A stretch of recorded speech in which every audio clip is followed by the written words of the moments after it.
Sonny, Joey, 500. Got some goats in the building. Get ready for a shakedown. Prepare for a shakedown. We from Philly where they clap like huddles when they break down. Get ready for a shakedown. We underdogs, my guy. Kinda used to all the hate now. Prepare for it, man, y'all get it. My QB got swag, my wideout is award winning. His fly was fly, Joey and 500. Like and subscribe, yeah.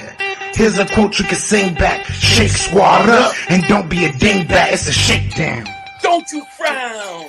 Here comes the shakedown. Let's go. Yo, by the way, Kick back here, and welcome to another Philly Shakedown podcast with Philly 501 Joey Shakes. Joey, what is happening, man? Nothing. I'm just, if you guys think I'm talking weird right now, it's because my headset wasn't working, so I'm using my phone right now. So little technical difficulties, but we are less than a week away. I mean, we're a few days away, dude. We're already here. I can't believe it's already here. The waiting is, only a little bit more waiting left, and we get to find out the answers of how he's going to do in this draft. So I'm really pumped that's here this week. Thank God. So yep. Daz, what's going on, buddy? He says, "Go Birds." Yeah, and thank you. You got me watching Latu videos now. Christopher Longworth, what's up? Lucius the Show, Davey, Michael, Dennis, Donnie, Nathan, Jeffrey's here, Davey, Suo Blaze, Obese American. Americans are in great shape. What are you talking about? Marco, Christopher, every knee will bow. I guess every tongue will confess that Dallas still stinks. Dennis Barksdale, what's up? Chris Scott, Donnie, James, chicken cheese. Ooh, I haven't had chicken cheesesteak in a long time. True Eagle, Donnie, System of the Knot, Theodore, Michael, Kerr, and everybody here. John Jones, what's up, my man? Rock the Autist, time for action. What's up? Timothy Looper. What is going on, everybody? Brian Eagles has landed. Ryan, man, what a week it's been with the Eagles leading up to the draft. It always has to be something. And really, the best thing is the way this week started. And that was Devonta Smith getting an extension.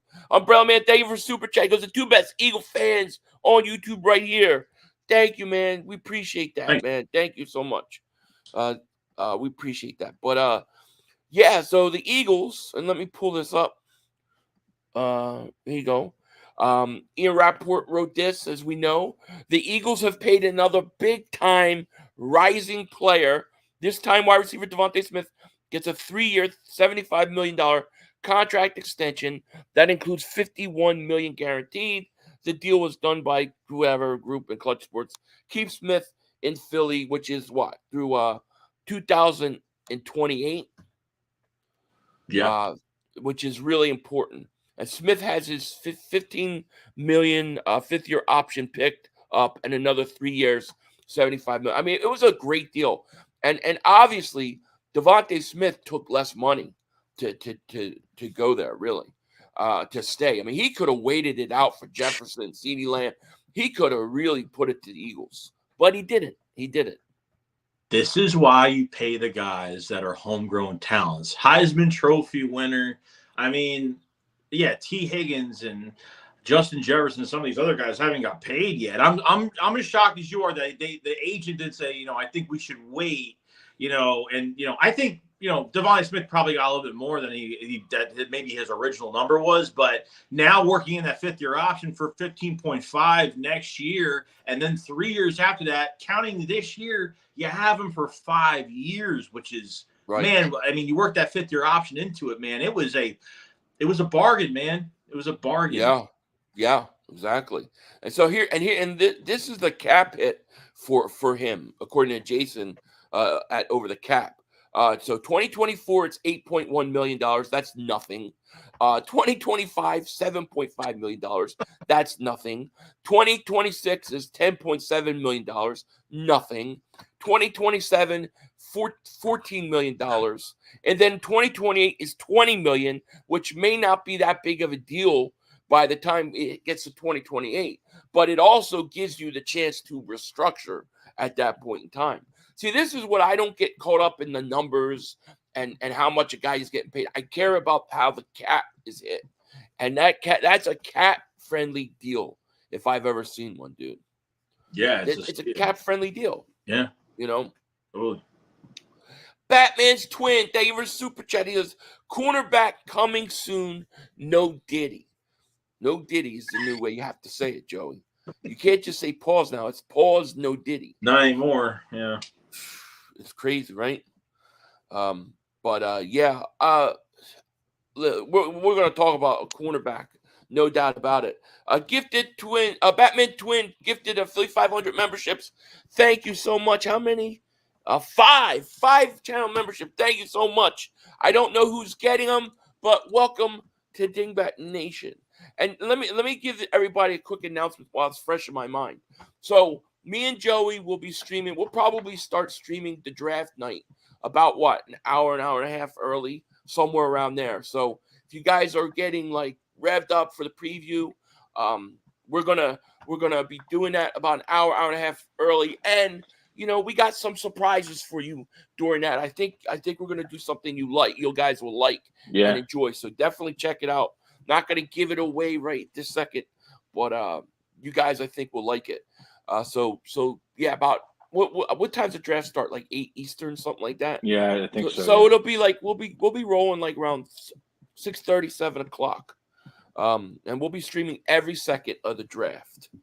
Yeah, so I thought that the Devonta Smith deal is important. It was really, really important. And as the week went on, we went from Devonta Smith and a great thing to ridiculousness with the whole AJ Brown thing. And it literally, dude, I haven't been so revved up and pissed off about the Eagles since that probably the game versus the Giants that we lost. Like I haven't been that pissed off. But that's AJ Brown thing, man. He posts a picture profile of Tom Brady, follows some New England Patriots.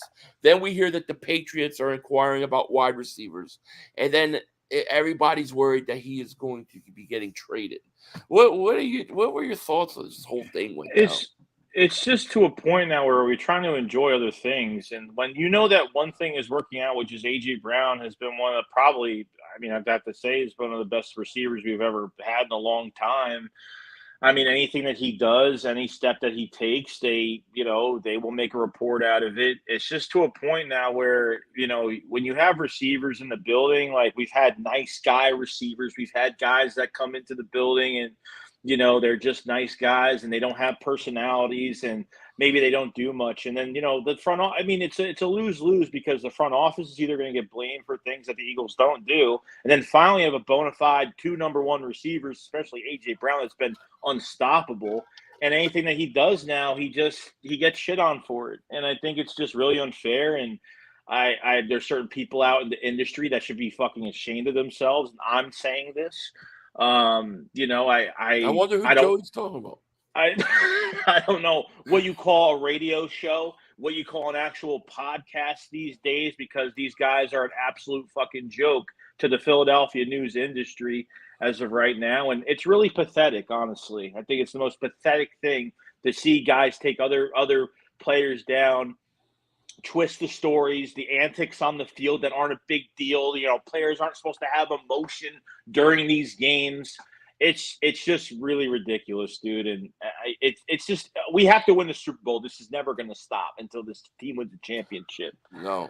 So I'm a firm believer that the Philadelphia Eagles, some people in the fan base have Terrell Owens PTSD. Even if they weren't old enough, they heard the stories. They probably saw the video of him doing push-ups and sit-ups in the driveway. Because anything goes wrong. Like you see, like on the sideline, like that week 2 game versus Minnesota, where you had AJ Brown and I think it was AJ Brown, Hurts, and the coach, and they're all talking and they were animated, and that turned into him crying for the ball. And he came out and said that's not what was going on.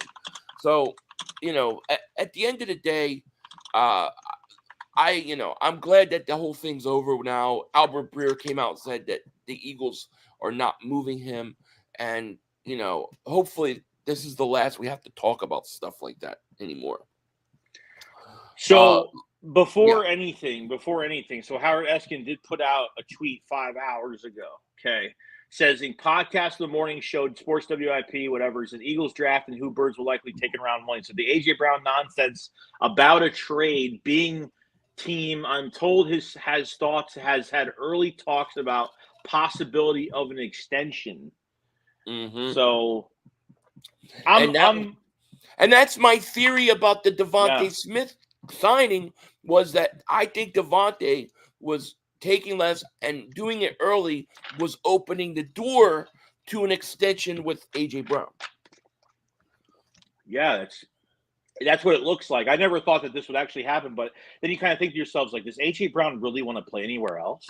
Like, he's in the best situation of his career right now. Live Wild Cool David Super Chat 500. Go check out Sion Vaki from Utah, safety running back. Okay, he plays 2 positions. All right. Did I say it wrong? No, I don't know. I was going to read it slowly to see if it was anything else. Dijon. No. System of the Knot, member 42 months. Thank you so much for your support. Our offenses are strong, but our defense is weak. That sounds like a fortune cookie. Our offense is strong, but our defense is weak. Pause. Defense draft incoming. Let's go get the French guy.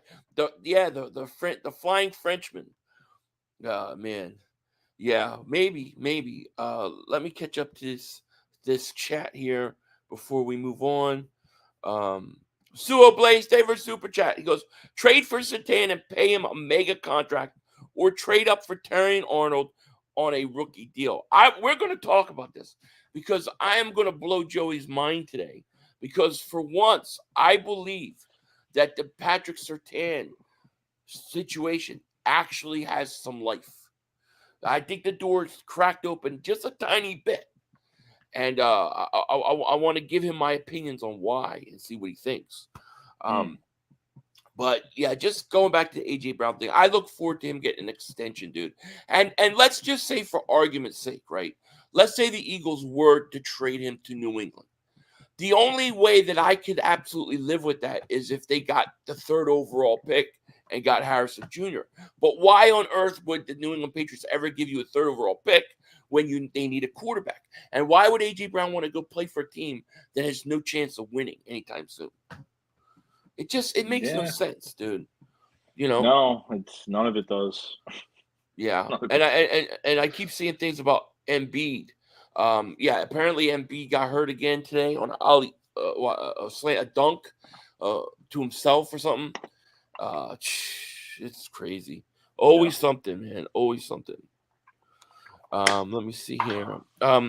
So now that that nonsense is kind of behind us, and I see it as behind us. I think this is like a really important draft, and I think especially from the defensive side of the ball, I think the Eagles need to come away with guys that you can put in this system for a long time to come, man. This is no time to take chances.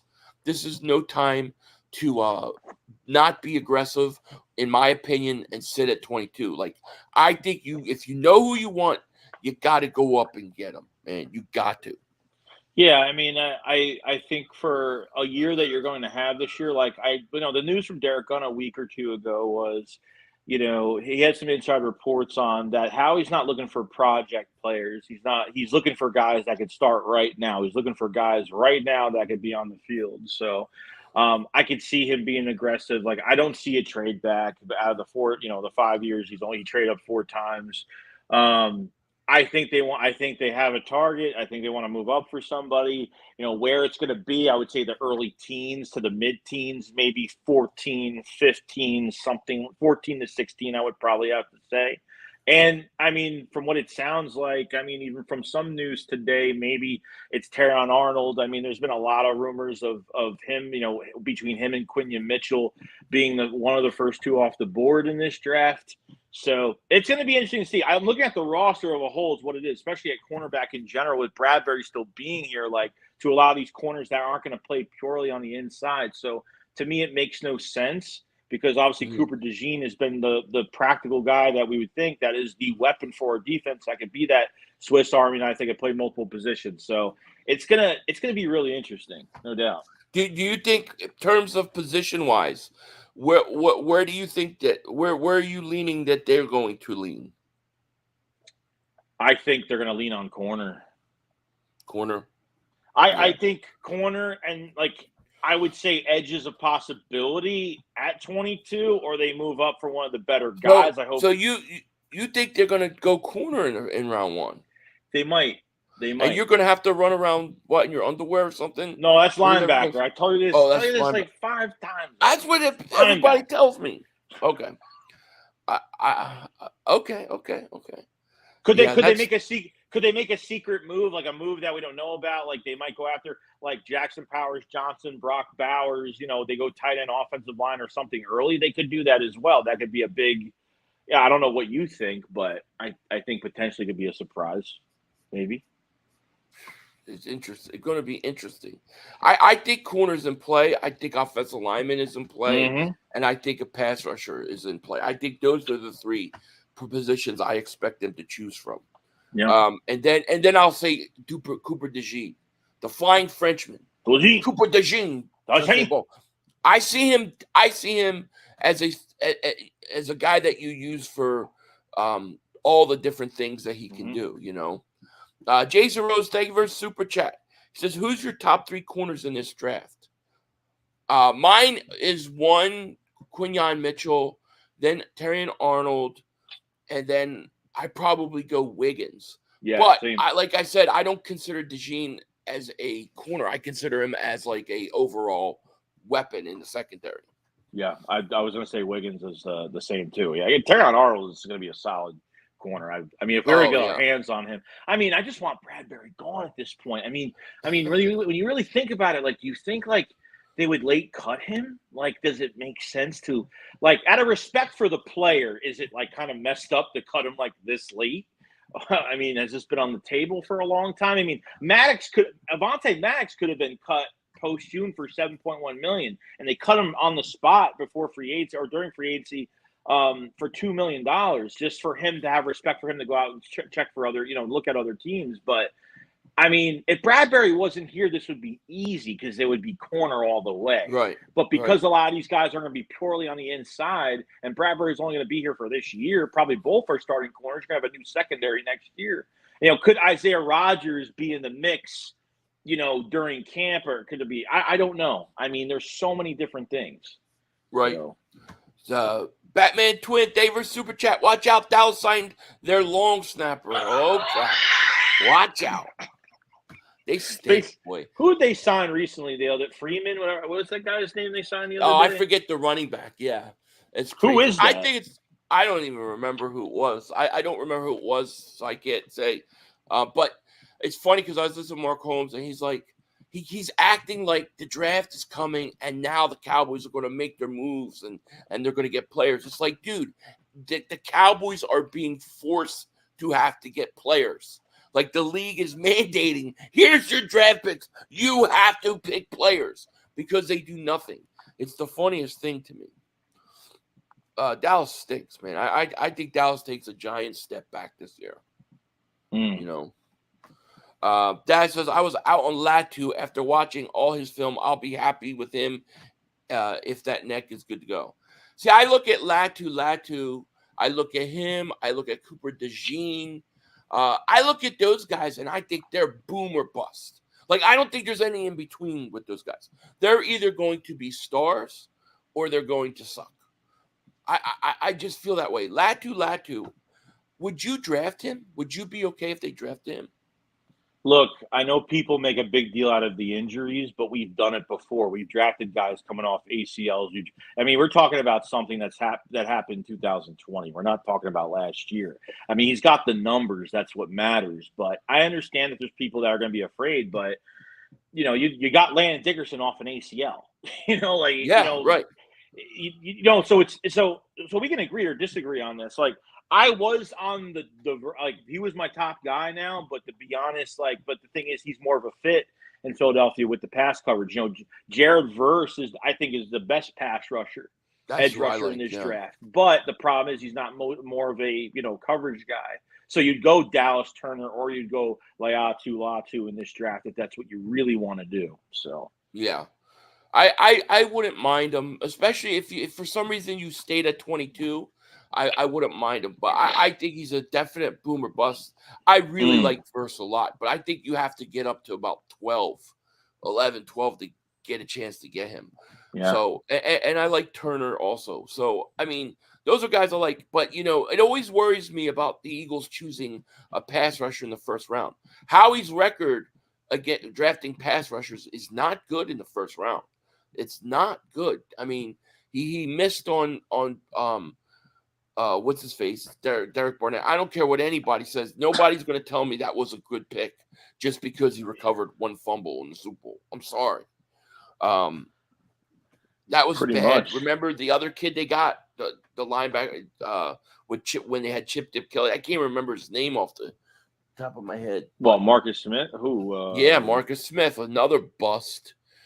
We haven't done a great job with early picks and pass rushers. We've done better in the mid to late rounds. So they have to know who they're drafting at that position and make sure they get the best guy that they can. Yeah. I think they got to. It's going to be interesting. The one and only Ron the Don Smith. Welcome to, I believe, is it Dingbat Nation or is it yours? Not you. Not you. Okay.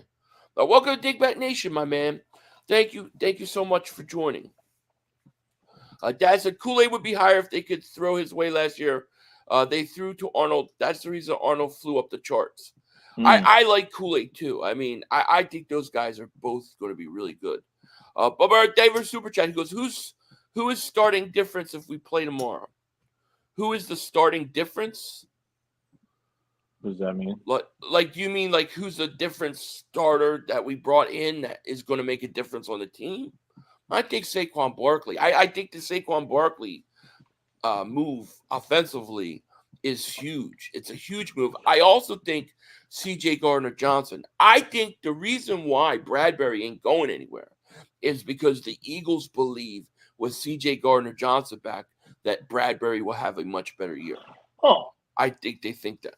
I think they think that Bradbury's going to have a rebound year regardless of Chauncey Gardner-Johnson because, I don't think we could talk about the last 7 games a million times, okay? Nobody in this defense played better last year. It was a flawed system, flawed positions, and, I still think, and I don't think Bradbury is horrible, but I feel like he kind of has fallen off, but is it more coaching or is it more Bradbury or is it more both? That it just didn't work. And I think it is a little bit of both. I'm sorry, but no one produced. The defensive line didn't produce. The secondary couldn't. I mean, everybody was getting lit up. So right. And one of those things is when you play a corner and everything goes bad, it's always going to look really bad on you because you're the man out there by himself. Yeah. So it's true. I'm not so upset that they're going to keep Bradbury, but I would like to see them get a young corner and give that young corner a chance to play over Bradbury. I would, but we'll see if they do that. That's the only thing I'm confused about that I say to myself, he's like Bradbury's only $4 million against the cap, a little over $4 million against the cap this year. So it's cheap to keep him on the roster, but he's making over $10.5 million. So it's like, would they actually if they, that's why I drafted McKinstry or Kool-Aid. Some of these other guys, some of these other guys that they have in this draft. I feel like there's just no room for them to be on this roster if Bradbury is guaranteed this starting job. If you're going to go after Aaron Arnold, that's great, but at least if there's promise that you're going to start him over Bradbury, I'll feel more happy about it. Right. But I feel like it's just a waste at this point because I'm not sitting at those guys. I'm not redshirting a guy this year. I'm not doing that. So. It just seems like they have a lot of interest in these other corners that makes no sense to play on the outside when it's already covered right now. That's why I go into the conversation. Well, I mean, we'll find out who's really running the roster because if Vic Fangio really has as much say as some people think and he wants to start a rookie, they'll let him. If you see Bradbury starting, that could very well be management because they're paying him. I don't know, but I feel like the fact that you've got Barkley, the fact that your offense should be really, really good, I think it should give you the opportunity and the flexibility to start young guys and let them play, Yeah, I agree. In my opinion. Digital Print House, what's going on? Remember, 45 months. It says Philly the Fish 500 and Joey the Shive Shakes. What's happening, my man? Oh, damn. John Jones, what's going on? He said, don't the Cowboys need a cornerback or wide receiver? Yeah, they've got all sorts of problems. They need a corner. They need a center. They need a wide receiver. They got a whole issue with CeeDee Lamb. I mean, it was so smart for the Eagles to sign Devonta Smith before the Cowboys got CeeDee Lamb done. It's just smart, man. If Devonta Smith's contract on like saying, hey, I'm gonna stay here for a lot cheaper, like I think that 3 years is like after his 5th year option, it's like 21. I don't know how much it is, 21 and a half. I don't know what it is, but it's nothing compared to what these other guys are gonna get. So could this make room for Howie to re-sign AJ Brown and maybe give him an extension after next year, so yeah, I mean it gives you the flexibility, and that's why you need a good draft. Like if you could come out of this draft with some good young defensive starters, then it gives you the flexibility when you have to go out and pay money to a corner. Like we have to go out and get Darius Slay and trade for him, and then give him a whole contract, big money. It kills you. I mean, the whole Patrick Surtain situation, as much as good as he is, you're going to have to pay him on his second contract, not his first. Now, so it would be, So I want to hear after I say this real quick. I want to hear your thing on Patrick Surtain, what you have to say about him. But okay. The two things that are going to make a big difference and that's why like Devonta Smith, contract works and could sign AJ Brown. You're getting that 14.5 for the Reddick trade next year. So you're going to get a big chunk of money next year for the offseason. On top of that, the cap is going up $20 million. So theoretically, you can have $60 million in cap space, $50 to $60 million in cap space next year, which is great. Yeah. You know. So well, and AJ Brown's cap number goes to $25 million. So that may be where they want to redo his contract. Yeah. Because I think it's $25 million, and then it jumps up to like $41 million, and they're not going to pay him $41 million against the cap. So something will have to be done. Digital Printout favorite super chat. He goes Philly the Fish 500 and Joey the Shive Shakes. I like it. Now here's my thing with the Surtain thing. Well, let me get this super chat away. Paul Fair, David super chat. He goes, you see the Seth Joyner interview with Tone DeShields? I have not. No, yeah, it was good. It was good, but I'll have to check it out. I think Tone DeShields is great. Let me get this one out of the way too. Sean Davis super chat. He goes, they could be holding on to Bradbury until after the draft to make sure we don't land one of the top cornerbacks. Just a thought. And that's perfectly goes into this whole thing because, as you know, Joey, I have been a guy who really has tried to even avoid talking about Patrick Surtain because I just didn't see how it would even be possible or feasible, right? But I was reading some stuff about the Broncos draft strategy and about Sean Payton. And they were saying Sean Payton wants a quarterback bad. He wants to get up to get a quarterback. And everything is on the table to do that. So I was thinking, if he's looking at trying to get up to like 3, let's say, he may look to acquire more number 1 picks. And if he's looking at acquiring more number 1 picks, then maybe he goes to the Eagles or the Eagles go to him and say, listen, we'll give you the 22nd pick overall for Surtain, or even if you have to throw something else in there. And then he would get that 22nd. Then he could use at least there's 2 first-round picks to help go up, right? And if he probably throws one in the following year, that would be 3 ones. That would definitely get him in a position to draft a quarterback. So it's not like a big opening, but there is a slight opening that if he could get another number one pick, it would be possible. So that's why I think we should keep an eye on it. I don't think necessarily it's going to happen. I don't think there really has been any fire to it the whole off season. But I think with Peyton wanting a quarterback and getting up to get a young quarterback, I think there is a slight opportunity to do it. So Surtain's contract as of right now for 24, $6.6 million against the cap this year, he's only making $1 million. He's only making $1 million bucks. His base salary is $1 million. So right, he's in the same situation Devonta Smith was. He's got his option year coming in. So if, let's say, the Eagles were able to trade for him, they could theoretically structure his contract the same way that they did Devonta Smith, where you play the option year out and it doesn't really kick in for a few years. It's something to keep in mind. I'm not saying it's going to happen, but Peyton basically has said, the reports are that he has said that to get a quarterback, everything's on the table. So it's a possible situation, and I'm sure Howie Roseman is going to do it. Me personally, I would give up the 22nd pick for Patrick Surtain in a second. Yeah. He's young, and to me, him and Sauce Gardner are the two best corners in the league. Yeah, and he has experience. He's already, so he's already got he's already been a starter in the league, and you don't have to produce him, and he can start right now. And then you have to fit a contract for him. Like, what is his contract going to look like? What's the market for cornerbacks right now? That's what it is. Yeah, I'd have to look at who's the last big corner to sign. Jalen Johnson, I think. Maybe. I don't know what he got, but I mean, to me, Surtain's a top 2 corner in the league.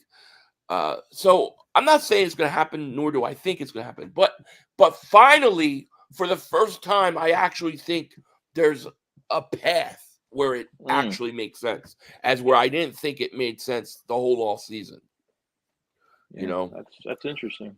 Yeah, Lucius the show member for 8 months. He says, "Yo, Joey, tell 500 about my theory on Bradbury." Yes, I want to hear this. What's his theory? Thank you for your support, buddy. Thank you. I forgot. I think I forgot what it was. I know you said something. Yeah, I know he said something about. Yeah, so I think he said that I think this is what he said. I think he talked about Isaiah Rodgers being that they know that they have him already. He's going to be reinstated back, and he should be reinstated soon. I think July, because I think it will be July right before training camp starts. So he thinks that, I think because Isaiah Rodgers is coming to the mix, that he could potentially be the replacement. Where they feel like they don't need to go corner in the first round. They feel like they have their guy. Since Jeffrey Lurie, I know Jeffrey Lurie says things, but at the breakfast, Jeffrey Lurie did talk about, someone asked Jeffrey Lurie about Isaiah Rodgers. He said that he was a big part of their plans. So whatever that means, I don't know, but you have a bona fide starter at cornerback on the outside right there.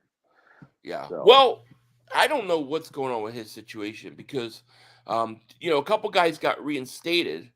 He hasn't yet.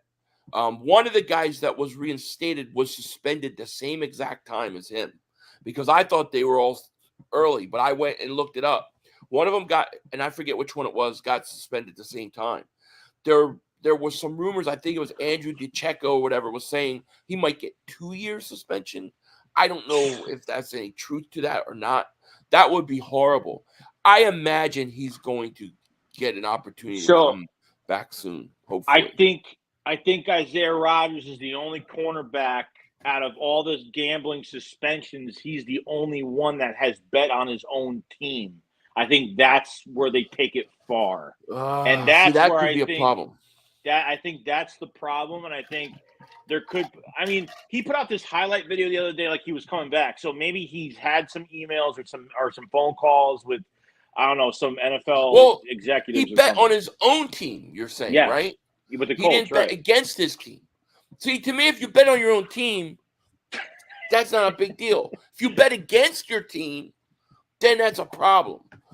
But Hopefully he'll come back. I think he is a big part of the Eagles, man. I was watching some tape of him just on special teams, and he's dangerous. Big return. Yeah. You know, David Lewis True. says Jair Alexander is the highest right now at 21 million. Yeah. All right.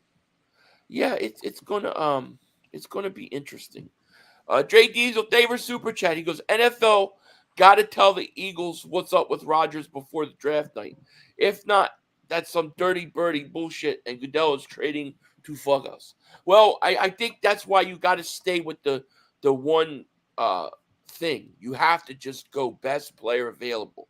Do not allow, whatever you think your need is to control your first round. Take the best player available.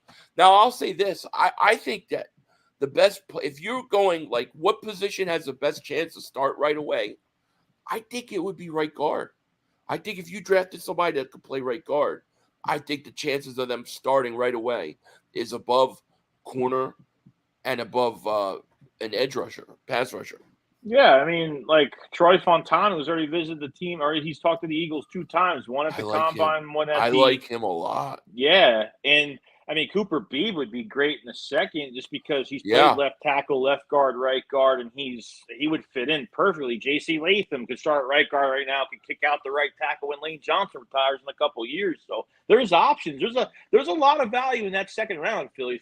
Second round has got some good players there. Yeah. You know, I want Cooper. I want Edrin Cooper, man. I want Edrin Cooper that second. I know.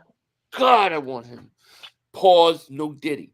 Trey Diesel, David Super Chat. He goes, NFL got to tell the Eagles what's up with. Oh, I read this, right? If not some dirty bird bullshit. Yeah, I agree. Totally agree with you, man.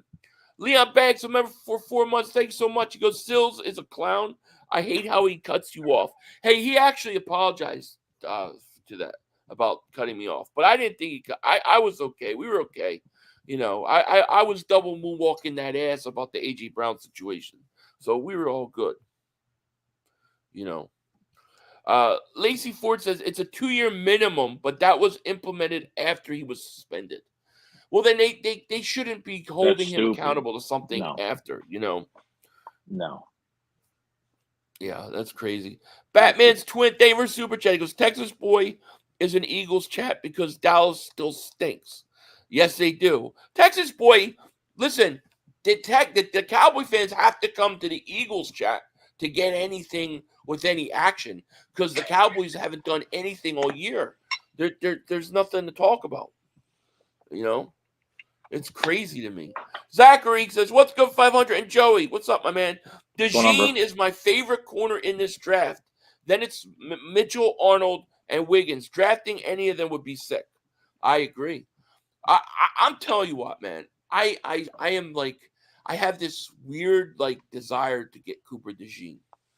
The flying, like I don't know, like he has grown. No player has grown on me more during this whole like draft process than Cooper DeJean. Just because I feel like he's got a lot of a skill set that is hard to get, and if you have a good mind as a coordinator and somebody that uses him right, I think he could be like one of the guys that you build your defense around for years to come. I mean, doesn't the idea of having like him and CJ Gardner-Johnson back there, like that's exciting to me, dude. I like that whole idea. Like they have options, like they could do whatever they want with him. That's the greatest thing. It's not like he just plays multiple positions and he plays like one or two very well. Like he can play everywhere at a high level.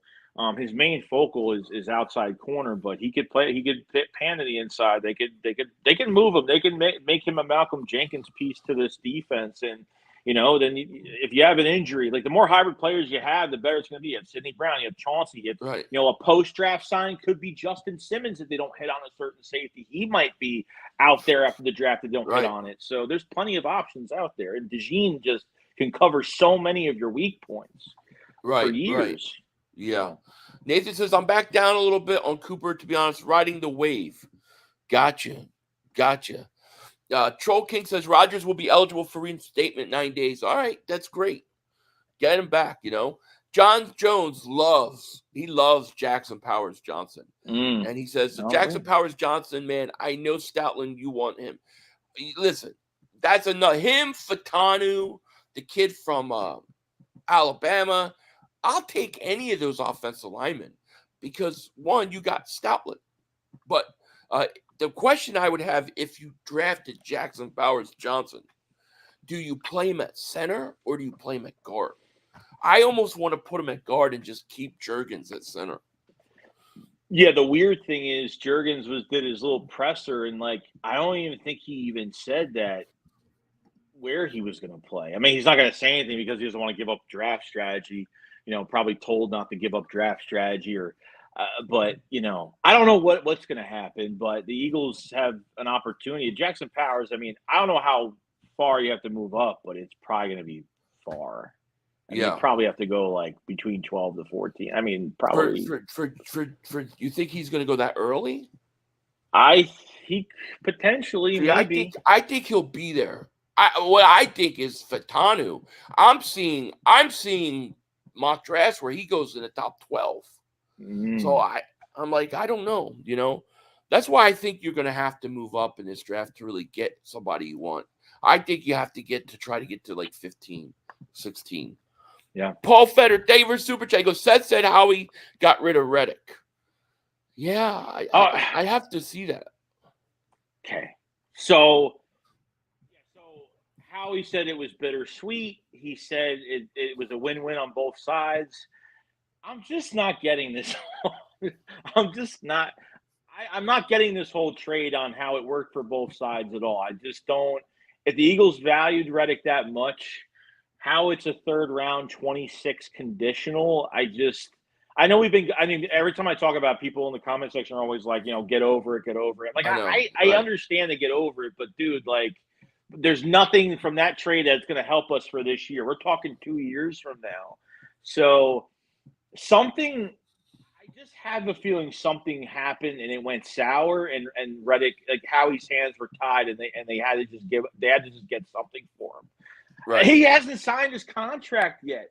Until I see that contract signed, I'm going to believe that some bad shit happened behind the scenes with Howie Roseman and this back and forth. I have to say that.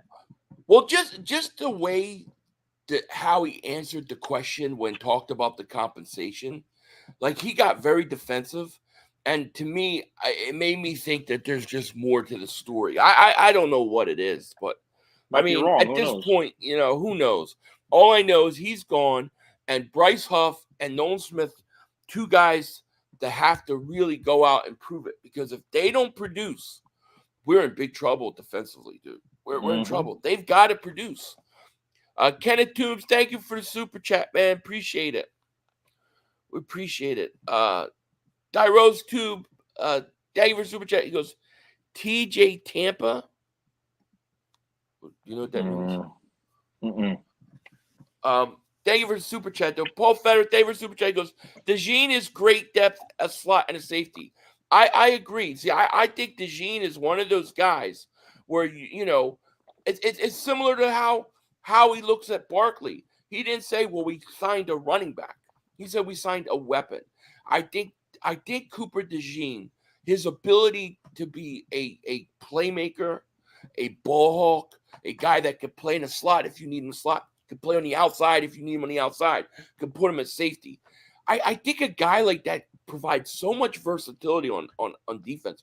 And if you put him with a guy like CJ Gardner-Johnson, I think you got a really nasty secondary, man. I'm really interested in that. But if they just drafted Cooper DeJean and say, all right, he's our outside corner, and they just leave him there, I think they're wasting a lot of talent, So you think he's more valuable playing, in a situational matchup type thing every week during the season possibly than really one position. Yeah. How would Bill Belichick use a guy like that? He would use them all over the place. I think that's what I would do. Will the Eagles do it? I don't know.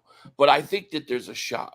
And I try to think, how would a Belichick use a guy like that? How would a Jim Johnson use a guy like that?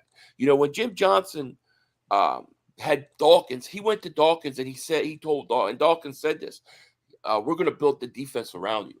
And Dawkins, one of the things that people don't remember about Brian Dawkins is Brian Dawkins wasn't only just a great player, a Hall of Famer, but he also really changed the way that the safety position was played. Because back before Dawkins, it was you had your free safety, you had your strong safety. You know, you had your safety come up, he'd play the run, man in the box kind of thing. And then you had your safety that could cover. Dawkins was a guy that could do both. He could cover, he could blitz, he could stop the run. And then after Dawkins, you see the Ed Reeds, the Troy Palomalus. And he really changed the way that position was played. I see Cooper DeJean as a guy that if they use right, they could get a guy that could be interchangeably used, dude. Yeah, I believe it. I think that's a ton of value. And a Vic Fangio scheme, it's a ton of value. For his scheme, it will be. Yeah. Right. Yep. What's up, Jules? How are you doing? Andrew says, I want Quinyon Mitchell. Get it done, Howie. Now, Quinyon Mitchell is my favorite outside corner. I think if you're just going to get a corner start, I like him. Now, I understand he played in Toledo. I understand the competition thing is a problem. But I still think that there's good enough tape on him that if you just watch him playing his games, I think he's got a ton of talent, man. And I like Arnold too. Look, any of those corner, Arnold, Terry Arnold, Wiggins, Mitchell, Kool-Aid. Good class. Any of those guys, I think, are going to be really solid corners in the next level.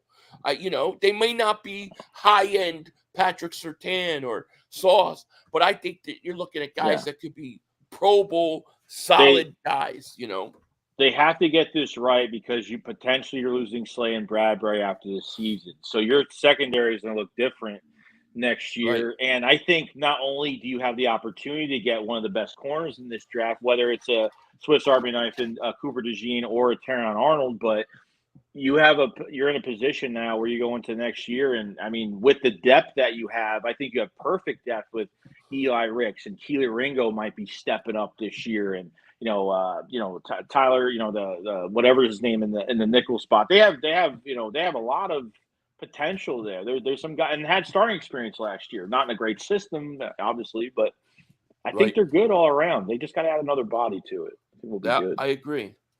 Death Row South David Super Chat. He goes, Vic Fangio is going to dictate how the draft goes. So any pick on defense is pretty much his pick, not Howie's. Defensive end to replace Brandon Graham. If that's the case, then I can't say that Howie Roseman has a lot of say in the roster. But we were talking about that in a Bradbury situation, and could a potential corner start over Bradbury when they're paying him. If Fangio has the power, Death Row South and David Super Chat says, then there's no problem to draft a corner and put him in over Bradbury, because that's all Fangio. I think Fangio has an enormous amount of power too. Yes. I do. I have to agree with you. Totally agree. Let's see. Let me see here. I'm just trying to make sure I didn't miss anything. Let's see. The front office is upset about Reddick comments dropping coverage 10 times. Possibly. I mean, I assume so. So Blaze David Super Chat. He goes, Jurgens lost a lot of weight. They said he cuts weight in the offseason, but I wonder if it's to be more mobile for center because we got offensive line for a second.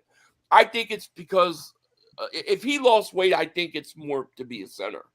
Because they like that center as a pull, with like Kelsey. Kelsey was smaller and athletic. I think if he stays at right guard, he bulks up or is the same size. So I think that tells us he's going to be center this year. Yeah. Which opens the door to drafting a guy like Fatanu or one of these guys and put him at like Fatanu. You draft him, he plays right guard. When Lane retires, he kicks out to right tackle, right? Powers kid, the JPJ, if he gets drafted, he can't. I don't see him kicking out to right tackle he would be your right guard, and that's it. Yeah. No, I believe it. There's plenty of options here. I want players that play this draft. I Yes. don't want players that don't play all year. Mhm. Fresh and clean day for Super Chat. He goes, Eagles believe in Fangio's scheme too much. I agree. Me and Joey both agree with you. I have big issues with the whole scheme. But at this point, it's like it's too late. We're in it, so we got to just hope for the best, Yeah, it's figured out over the years because if you're playing off ball and you really have to put a lot of focus into your players athletically being sound to make tackles in open space where most of the time these quarterbacks are going to have a few seconds to throw the football, whether it's a short pass, that hopefully doesn't turn to a home run hit. So that's where it comes into consideration. So right. Jeff Bone the Bonehead. I love that name. David Super Chat. He says, love your content. Do you see either drafting or signing another running back? It's a great question because we haven't talked a lot about running back, but I think they have to get another running back at some point. I still think you have to. And I think that they're going to draft a running back, to be quite honest with you. In the mid to late rounds. Or they'll get a couple undrafted rookie free agents. But I definitely see running backs coming. Yeah, they have that Prince kid from the 49ers. Like he's like a more of a shifty bruiser that hasn't really had too much opportunity. So he's like the only other running back that's here. The third day of the draft, I would say, day 3 would probably be the spot you're going to go. I mean, I really want a bruiser in Philadelphia bad, but there's a couple in here, especially the kid Estime from Notre Dame. There was rumors you were that telling me about him. The Eagles had him, I think, in for a visit. Had a lot of interest in him. I mean, he's real shifty. Got really good vision. I think he had 18 touchdowns. He only started 2 games the year before last year. So, and he just broke out last year. But he's a receiving back as well with size, which is kind of crazy. I mean, fantastic. So I'm gonna have to check him out. And they're saying what, day 2 or day 3 pick is around where he's supposed to go. Day 3 pick, probably day 3. Well, they've done okay with running backs in the past, so I'm okay with it. But I do. I memean, Boston Scott is no longer with you. I'm not. You know how I feel about Kenneth Gainwell. I think he's a good rotational guy, but I think he's a third running back. So I think you do need another running back. Yeah. But I can't tell you, dude. I cannot wait to see Saquon Barkley. I'm so pumped up about that, man. I love it. I'm so happy. I'm just saying this, dude. Like if you want to, what we kind of wanted them, we really wanted to use Rashad Penny in red zone or something. Like be unstoppable and don't have to put too much on Saquon Barkley every game and put his body through disaster every single game and keep him fresh every game because these backs are going to be receiving backs. In the Kellen Moore system, I mean, he loves throwing to these running backs. I think Barkley's going to be fantastic in that. But getting a guy that's going to get those big chunk yards, like in red zone, whether it's maybe third, second, and short, something where they don't have to do the brotherly shove all the time. There's backs out there. Do you think the brotherly love? Do you think that's going to? And I didn't mean to cut you off, but do you think it's going to be greatly affected with the loss of Kelsey? They're going to practice the crap out of it. Yeah. Probably. So, yeah. I don't know. Like, yes, it all depends on Cam Jurgens, but I don't think they're going to miss a heartbeat with it unless like Jurgens is just really bad getting off the football this year. That's going to be like where they're going to get stuck. But I don't think so. I think we'll be fine. Yeah. We got 458 people in the chat on both channels. Make sure you hit that like. Make sure you subscribe. Click the link in the description. Sub up my man Joey Shakes. And a reminder for those that don't know, we will be streaming every minute of the draft.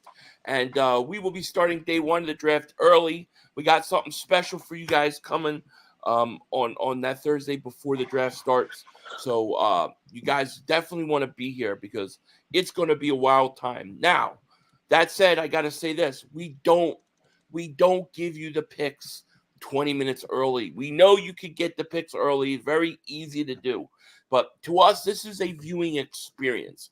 This is watching the draft with a bunch of friends, hanging out. And if you want to do that, and just be in on it and the natural reactions of it, then this is a place where you're going to want to be, because it gets wild.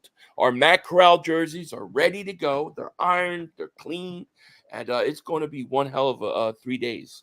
And when we lose it, we lose it. When we lose it, we lose it. Yeah, exactly. I really am I think that it's going to be very hard for me to get upset in the first round, because usually there's a couple guys I'm like, we got to get these guys, or there's a couple guys I'm like, do not draft this guy. I don't feel like that this year as much. There's not one guy in the first round you'd be like, at 22. Yeah, I mean, there may be a couple guys I'm like, but I don't think so. I don't, Paul Federer, David Super Chat goes, what about Wilson, linebacker, 6'4", 240? Talk about Peyton Wilson, Dallas Goedert's twin brother. I think he's good. I like him. I like him. Listen, I want to come out of this draft with either Edgerrin Cooper, Peyton Wilson, or Jeremiah Trotter Jr. And I'll say this about Trotter Jr. I got a feeling he's going to land in Philly. And it's just something how he said at the press conference. It made me feel like they're going to, if he's there at some point, they're taking him. And that's the plan. He talked about how he likes to get guys that formerly played, has connections to the Eagles in some sort of way. And I don't know, just the way he answered the question just made me go, oh man, they could be looking for the Axeman too. And Axeman Jr. is an intense player. Like, stats show for it in college. I mean, between the balance of coverage and run support, shooting the gap, getting after quarterbacks, he could do it. I mean, I'm not saying the talent's there. I just feel like people get too connected because of the name. If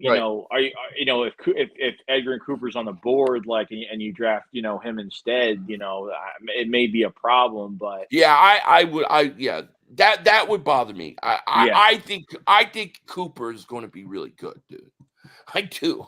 I think Cooper is going to be good. To me, if you get Cooper, I think it could be very quickly. He could be starting. That's how much I think of him. Paul Federer, David Super Chat again, man. He goes, Baldy likes DeJean and Peyton Wilson. Trotter too small. See, everybody says Trotter's too small, but you got to go look at Trotter.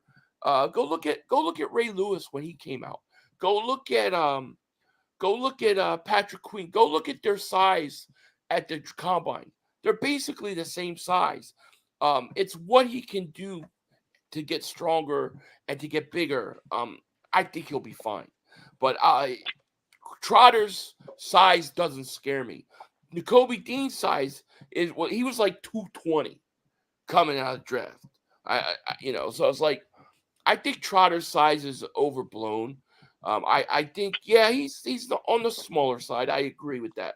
But I don't think it's such a negative that it should prevent us from drafting him, is what I'm trying to say.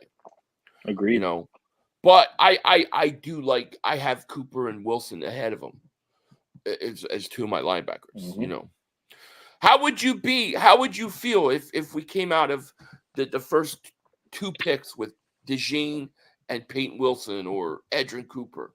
Oh, it'd be I would be happy already. I would just be more excited to see what other needs they would want. I think I would feel comfortable with that. Very comfortable. Right. Freddie Lemus, thank you for the super chat. He goes, what scares you guys the most about the draft? Thank you for super chat. What scares me most about the draft is that the Eagles pick round one based upon position and not based on talent. And let's say you get a guy that is, I don't know, somehow, there's a guy that shouldn't be there, that falls. Let's say a Verse or somebody, just as an example. And you're in a position to get them, and you prefer to go need. That scares me the most.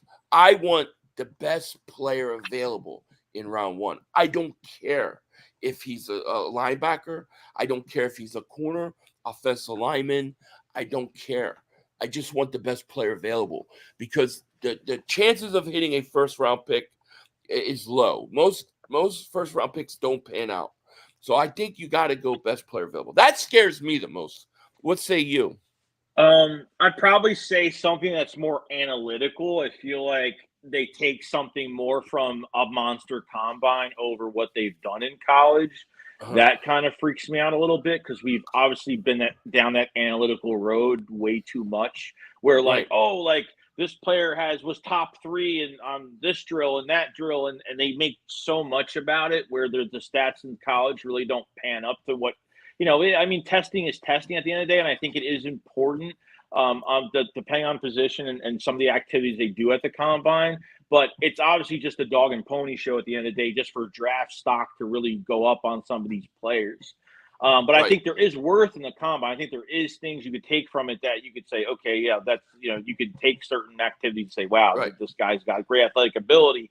But, when you put that, put pads on and you're playing in college or you're going against certain guys and certain talent around college, that's where it really makes more sense. So the analytical route over a best player with better statistics in college is where it throws me, and I hope that doesn't happen. So and I'm not talking about like where it's like these guys are kind of even, but I'm talking about when you get a disparity and this guy has got a ton of talent, but he's a pass rusher, and you really decided you want an offensive lineman, and you've had 5 offensive linemen go, that kind of thing I'm talking about. I think that that, and I'd say the other thing slightly is that it scares me to stay at 22. Like I don't like the idea in this draft of just letting everything fall the way it should. I think if you have I think the Eagles should have about 5 players that they're like, if these guys get to like 16, we're going up and getting them, and then be aggressive to do it. You got to come away in this draft with guys that are going to contribute right away. You have to. Yeah. And I think. Sorry. Go ahead. I think part of it too is connected to the draft and what players you acquire in free agency. At the end of the day, the Eagles have got to get the coaching staff right, and it's got to be right now. It can't. We're probably getting to this next super chat because they kind of talk about it, but it's just one of those things where you can't. The coordinators, the switching up, and who has control, who doesn't have control. I think things have changed a little bit. I think in the offseason, they've done a lot more than I expected them to do because not only did they get 2 new coordinators, which we kind of hopefully expected, but they hired a lot of assistant coaches that I think Moore got his own guys. I think Fangio got his own guys. But the one word I've been saying that they've been hiring is experienced coaches, not young guys from other teams that were assistants that didn't do much of anything for an organization. But that's where the worth as I come to these draft picks and all these, Howie Roseman makes these rosters every single year. He acquires all these players. He does these contracts. He locks up players, but the coaching has got to be right before anything. That's the final piece. Yeah. Do you feel overall okay with the coaching as we're where we are right now? Yeah, How do you feel about him? Fangio, I think me and you can agree. We don't like the scheme. We don't like that the scheme is higher than the players, that scheme has more worth, that you could just throw any player you want into a scheme. You're not catering to what you already have and work around it. And I think you said that, cater to what you have now and work around that roster. But Fangio, if you want someone to run this Fangio scheme, you have the best guy, not the guy that's closest to him, that's coached with him. You're getting the guy that statistically didn't do too bad with Miami last year. I mean, at least your defensive line is going to hit home. So that's great. But offensively with Kellen Moore, I think this is going to be the best roster that Kellen Moore has ever coached on paper. I think this is an opportunity for him not only – and let me ask you this. If Kellen Moore – if this offense is flawless this year, do you think Nick is still out of the building because all the success is coming from Kellen Moore? No, I don't think so. I think if he does a good job, he's there. I think Nick has a problem is if they start out slow. Yeah. Now the question is going to be this: is what happens if they come out and they're great, and the offense is humming and doing everything we could. Is Kellen Moore gone? Are we going to be going into another situation with another offensive coordinator? I mean, Jalen Hurts talked about this at the press conference. Some people were trying to make something out of it, but he was true. He was right. I mean, what are we going to do? Keep having a revolving door of coordinators and coaches for him? So Kellen Moore, to me, if he goes out and has a good year, I think he's going to get a job. Would the Eagles give him enough money to keep him? Would they say, Nick Sirianni, you're gone no matter what? I mean, how would they do it? Can they block him after a year? They can block him, can't they? I don't think you can block a coordinator or anybody from taking a job that is an upgrade. So like a level lateral move, you can block, but I don't think you can block a move. It's weird because Kellen Moore, like when we were hiring Nick Sirianni, he came in for an interview. I think the writing's been on the wall that they almost hired him. They were close to hiring him as head coach. Yeah. So if you're in a situation where you have a great year and Kellen Moore is going to potentially get a head coaching job, would the Eagles say, Nick Sirianni, you took us to the NFC Championship game, we're going to fire you for Kellen Moore? It wouldn't happen. So you could potentially lose another coordinator and you're starting over again for Hurts. I think it's very important to try to make sure he's around for a couple years. Colin Cowherd said this last year during the crumble. Okay, he says, like, how does your offense change this much within a year? And it's just one of those things where, like, you always got to keep what the players are successful with in-house. You took nothing from Shane Steichen's playbook. It's like Nick just said, "Oh, I could do this again," and he just twisted the whole thing around. I mean, you didn't work anything from Shane Steichen or nothing. I mean, Brian Johnson worked next to him all year last year, and what did you do? You just used him as a scapegoat this year to handle the clipboard. Other than that, that's all you did. This was Nick's game plan. This is Nick's idea to keep this defense around. This is all him. He's the focal blame. Like, there's two things you need to see with your head coach. Number one, when your team is winning, you have to see if you're – how does your head coach keep your team uplifted when you're winning? How do you keep their spirits up to keep winning? The other side to that is, what does your coach do when there's a downfall, when things aren't going right and you're losing consistent games?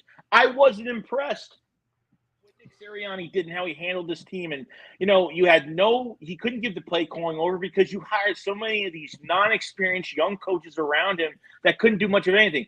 After Dave Spadaro took questions from Eagle fans, I forgot what week it was. It was on Twitter. I remember he was taking questions, and an Eagles fan asked him, like, how much percentage does Nick Sirianni have control of this offense? He said, he has full control of the offense. It's his game plan. After hearing that, I was like, wow. Back to 21 all over again, pretty much. It's crazy, dude. It is. Crazy. It is. Leon Banks says, will you make Dingbat Nation merchandise this year? I will. I'm going to have some Dingbat Nation stuff.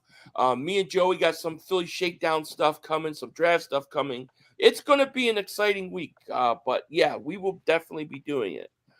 Donnie says, bring out the Matt Corral jerseys. The jerseys are ready to go, my friend. They will be out soon enough. No doubt about it. Death Row South, thank you for the super chat. How many years would Jalen get consistent coaching, or will we have new coaches after this year again? So that we just talked about it. See, this is what you get over here. You get future Eagles news today. If Kellen Moore goes out and has a great year, I'm like 90% sure he's going to get a head coaching job. He's almost gotten head coaching jobs already a few times. So I think you're going to run into the problem. That's going to be one of the issues with success. You could potentially be in a situation where you need a new coordinator. And the Eagles are going to have to figure a way. I mean, look, they pay Stoutland so much money that has any desire to go anywhere else. You're going to have to throw Moore a ton of money, man. That's just the way you're going to have to do it. True. But hey, listen, I mean, I think it's a good problem to have because it means you're having success. And that's what we want. Well, I think Nick's on the spot. I think Nick's on the spot too. I think this puts more of a focal because Nick, like, you see how like the press conferences, like from the combine to the breakfast, like Nick is trying to make himself look like he's doing something with the team. Like, oh, I'm being involved in the offense. it's like I think he's just doing that because I think he's just saying that so it looks like so he doesn't get so the media doesn't attack him like he's making it look like he's doing all this stuff. And I just don't agree. I just don't feel like I feel like literally he's been just a supporting cast of what Moore and Fangio have all this control and collaboration with Howie Roseman. And Nick has nothing to do with it. I don't think it has anything to do with it, to be honest. Right. I hope not. Right. But Sixers lost, by the way. they choked. It's like, dude, they are the Dallas Cowboys of the Mhm. NBA. It's just the truth. Batman Twin, thank you for Super Chat. Philly and size talk. No Diddy. No Diddy. Why F is Tobias Harris starting? Dude, you're gonna get me all upset, and I'm gonna start to lose my voice again. It's very frustrating, dude. Goldie says they need to keep Kellen Moore because Jalen Hurts does not want a revolving door of coordinators. For God's sake, give the man a chance. Well, what we're saying is not that he's going to get fired, that he's going to get a head coaching job. That, to me, I don't think Kellen Moore gets fired after 1 year. I think Kellen Moore is more likely to be successful and then get a head coaching job. There are a lot of teams that want to pull the trigger on him being a head coach anyways. Now, the Dallas situation with him kind of hurt him because he was the scapegoat in Dallas. I mean, Mark Holmes keeps talking about Kellen Moore choke. He literally goes out and talks about Kellen Moore choking. The Kellen Moore chokes in the playoffs. How can you possibly say something like that when Dak Prescott's the quarterback and you don't say that about him? See, I think Kellen Moore was a scapegoat in Dallas because they couldn't win a playoff game. I think that, with the Chargers, to me, they should have fired their head coach 2 years ago. He was a choker. I think Kellen Moore with the Eagles here, I think he's going to be good. I think he's going to be really, really good. And I think he's going to show a lot of people up. Yeah, Keenan Allen had his best year. I mean, over his 30s, he had his best year under Kellen Moore. And that whole offense was hurt. Their defense was hurt. I mean, really, all he had was a receiver and a running back to really work with, really, and a quarterback that was hurt all year. So, right. Oh, man, Dylan Jordan, I'm sorry I didn't mean to miss your super chat. He says, what's up, Cannoli Kusher and Wife Smasher? The Cannoli Kusher and the Wife Smasher. Dude, that sounds like a horror movie. I like it, though. It sounds like a horror movie. Me and Joey are going to be we're getting ready to do a horror movie. So you got the Philly Shakedown, or maybe it's the Takedown. Going to be a horror movie. We're working on it. It's going to come out right around the time my HBO series about Carson Wentz and Howie Roseman come out. We're going to just call it The War. It's going to be awesome. Thank you for that super chat. Let's see here. Batman's Twin, we wrote that. I read that one. Trying to make sure that I don't miss any more. Catch up here. And then I want to I know we're over an hour in. Are you good to keep going or Yeah, go ahead. Yeah, I'm fine. Okay. Well, I want to make sure I want to talk a little about the wide receiver position. Okay. Because I think that I think the Eagles are going to take a wide receiver earlier than people think.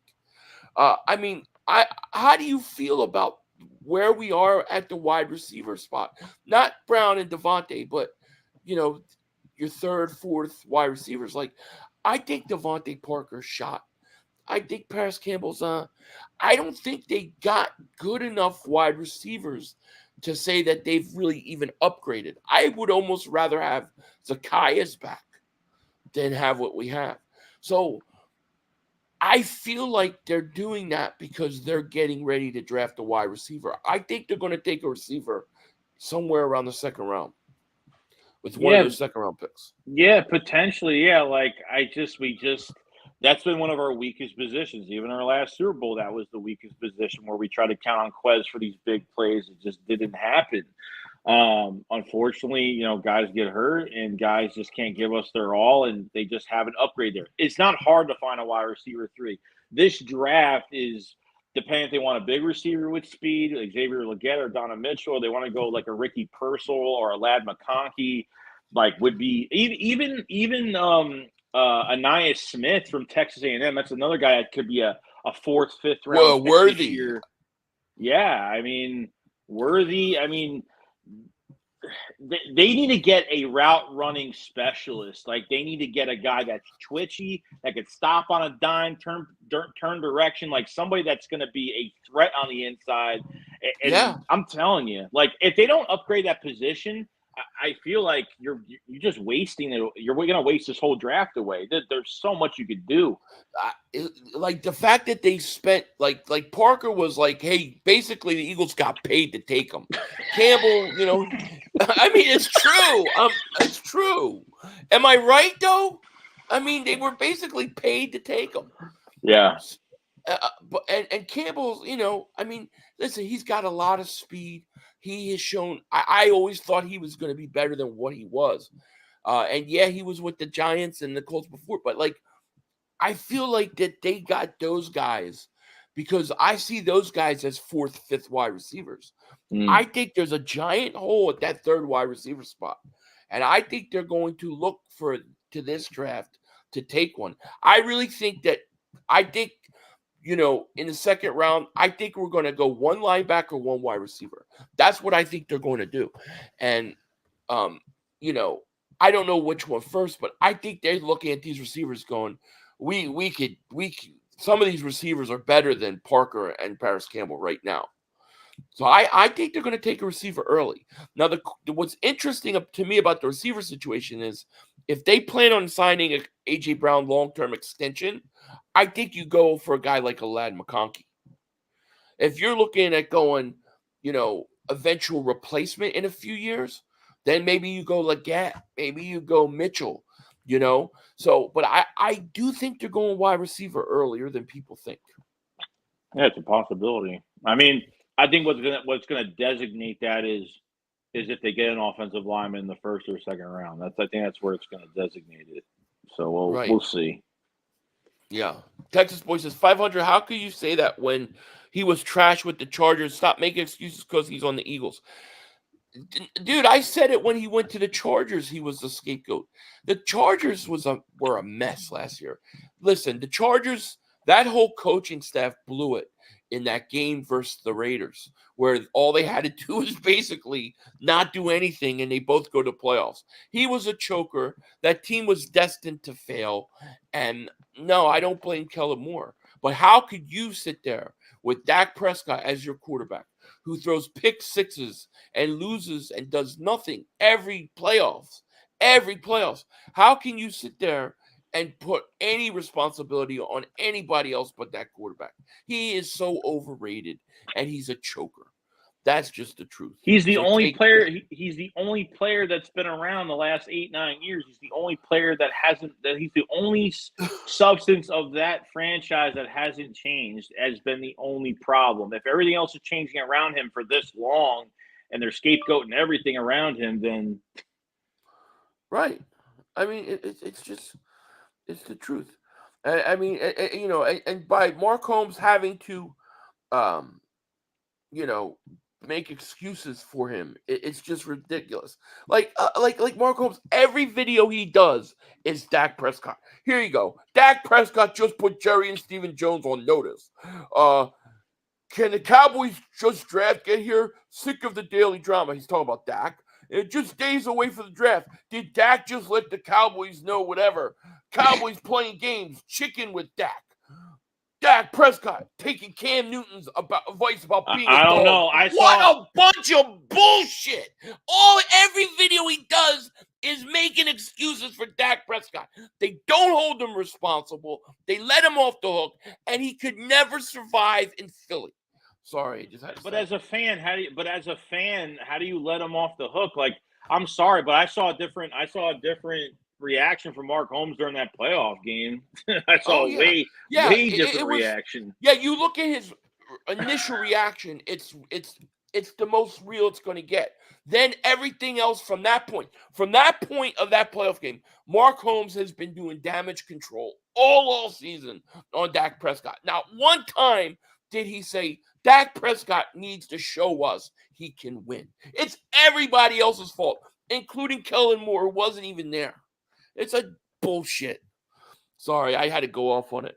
Zachary Hernandez, thank you for super chat. He goes, question for Joey.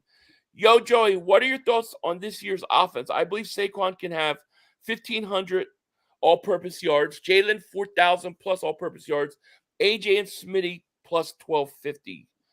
Yeah, it's realistic. I mean, Saquon in general, so having Saquon in the backfield now is going to put a safety in the box, which could give you a big play for some of these wide receivers if Kellen Moore gets them in the right position. So I mean, I think all purpose. Yeah, I think Saquon is going to have over 12, 13, 1,400 yards. I mean, but depending on how what's the distribution going to be, depending on each game and how they're going to work these running backs, I think is going to be interesting this year. And on the I don't think Saquon is going to be like a 18 to 25. He's going to tote the rock that time per game. But I feel he'll be in the passing game a lot, and it depends on how many more reps these other guys are going to get in the backfield. So right, I think it's endless. It's Kellen Moore could really take off with this offense, no doubt. right. So, Blaze, David Super Chick goes, Dak is the Matt Ryan of this generation. Sad thing is, Matt's going to the Super Bowl. Dak never will. Yeah, at least Ryan almost won a Super Bowl. I mean, Dak to me is Kirk Cousins, dude. They're the same exact guy. They're same guy. Yeah. Except for Dak. Dak doesn't help you with the cap. For whatever reason. I mean, I don't get how they're so cap strapped. I mean, I don't know how they're so. I mean, are they literally sitting back just saying, "Oh, we have to sign Micah Parsons"? I mean, it doesn't sound like Dak will be there after next year. So, I mean, I don't know. I don't know. I have no idea. I don't know how you move money around and literally have you do nothing. I mean, they're not big free agency. They're not a big free agency type team because when they do make moves, Cowboy fans go ballistic and they hype up that team that they're going to go to the Super Bowl. When they signed Brandon Cooks and got Stephon Gilmore, we didn't hear the end of it because they actually did what a GM was supposed to do, is actually make some friggin' moves. Well, you watch when they draft a player in the first round, they're going to act like they just did something. Now they're going to the Super Bowl. It's like the league has mandated that you must take a player because you have done nothing. They're such full of shit. Goldie says Kellen Moore is the reason why Dak Prescott got all the money. Absolutely, 100%. You're absolutely right. I think Dallas. With top 10 offenses 3 out of 4 years. I mean, come on now. I mean, come on. Yeah. I mean, it's really crazy. I think they were I think on Kellen Moore's bad year with the Cowboys, they were ranked like 16th. I think that was like it wasn't even dead last. Kyle says, Philly, I bet you $40 Mark Holmes live stream is going to include food. I bet you. I mean, it should be more like the Foods live stream might include Mark Holmes. That's what it should be like, because that's the only thing they're going to have to look forward to. I mean, the Cowboy fans are so excited about the draft because they don't get or do anything up until then. You ever watched the movie Major League? Long time ago. Yeah. Okay, this is where Mark Holmes gets his Joe Boo doll from, but in Major League, the owner of the team was trying to move to Miami. And so she was trying everything she could do to get them to lose so that the attendance would stay down and then she would have an excuse to go. I think Jerry Jones is the owner of Major League. I think he is doing everything he can to actually make sure Dallas doesn't win and that the blame is on Dak Prescott so that he can go and get Shedeur Sanders, which is Michael Irving's theory, and I like it. I think it's true. I mean, they got CeeDee Lamb, Dak Prescott, and Micah Parsons. Your 3 best players. Not one of them can get a contract done. It's a fight for each and every one of them. I mean, dude, he wants to lose on purpose so he can remake the team. Well, the truth is they're not doing anything because, wouldn't you want to get a quarterback this year? I mean, you really can't. I mean, they probably could if they were very, aggressive. I mean, with the last year, I mean, they're just going to play it out with Dak and wait till next year to draft the number 1 guy. I mean, the rumor is that, what's his face from Colorado that they want, they're trying to get him. Yeah, they're trying to get Sanders in Dallas. I honestly believe that Jerry Jones watched this past playoff game, versus Green Bay, and said, I can't win with this guy. I can't win a championship with this guy.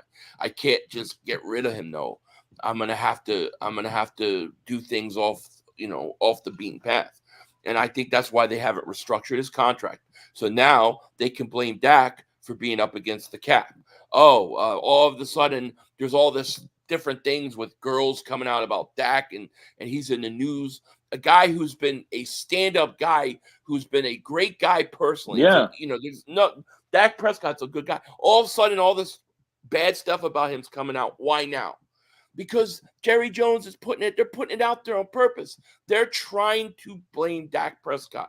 He's their fall guy because they're about to blow that whole thing up. That's what I think. Yeah, I agree. And we'll see. We'll see how it plays out. Batman's twin, David Super Chat. He goes, Hurts has been to the Super Bowl and played well. Hurts was the MVP of the Super Bowl. Arguably, if the Eagles win that game, he's the MVP, and he played great. He had that one mishap with the fumble. That was bad. But Hurts played great in the Super Bowl. When I look at Jalen Hurts, I know Jalen Hurts in a clutch situation will perform. Did he have the most rushing yards in Super Bowl history? I don't remember, but he might have. Dylan George Davis Super Chat. He goes, Joey's ceiling looks like 100% asbestos. No deep breaths, Joey. What do you mean? I don't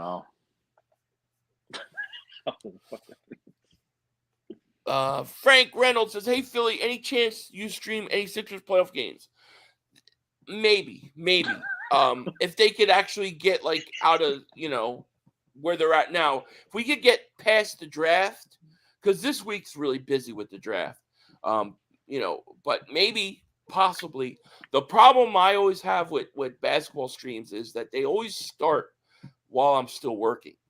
And so I can't even get on a stream until the earliest, 5:30 my time. And sometimes they start 4:30. So it just depends. Possibly. Do baseball, Philly. Do baseball. Oh, my God. Baseball should be the easiest thing to stream. And it's the Phillies totally ruined that for me. Not Phillies, but the Major League Baseball. I mean, I got. How many times do people get copyrighted striked by somebody as big as MLB and then actually win the resolution and win the appeal? I won the appeal because I didn't even show anything from the game. Right. Matt Wink says, Philly, and the crazy things we gifted it to them too. What is that about? What do you mean? I mean, listen, the Eagles weren't, the Eagles had an epic collapse. There's no question about it. But I know that Jalen Hurts can win the big game. He showed me that in pressure situations, he can win. I know that that's in him. Dak Prescott, I don't believe that's in him. I don't. He'll put up great regular season numbers, and then he collapses in the playoffs. Over and over again. What do you think? What are your thoughts? I mean, we talked a little bit about wide receiver, but what are your thoughts on tight end? Because a lot of people talk about this Bowers kid, and he is a stud. Would you consider a tight end? Would you draft Brock Bowers in the first? How would you feel about it? Would you do it? That's my question. I wouldn't be against it.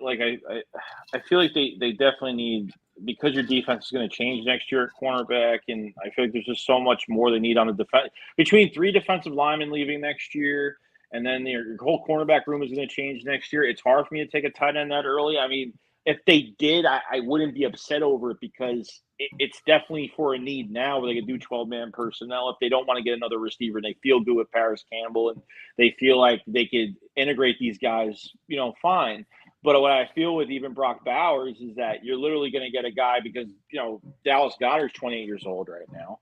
A couple of years, after he turns 30, his contract is up. And you don't have a tight end 2 right now, but that potentially could be your tight end 1. You have nothing. You have Calcaterra that's hurt almost 100% of the time.